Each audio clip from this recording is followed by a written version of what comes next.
या गुन्ह्यातील जे पीडित मुलगी आहे ती सध्या 18 वर्ष 1 महिन्याची आहे.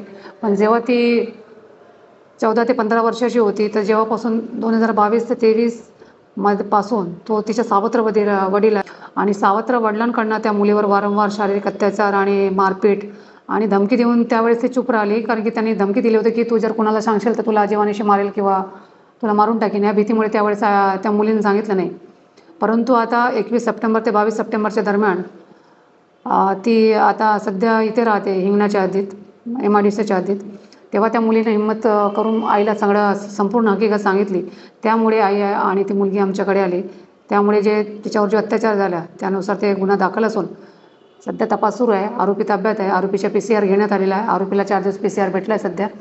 आणि हे संपूर्ण जे या गुन्ह्यातील कारवाई माननीय पोलीस आयुक्त Shri Ravindra Singhal sir, Shri joint CP Reddy sir आणि north region Shri Dabhade sir, zone 5चे श्री उपायुक्त श्री कदम सर, कामठी डिव्हिजनचे सहाय्यक आयुक्त श्री खेडेकर सर यांच्या मार्गदर्शनामध्ये हा तपास सुरू आहे.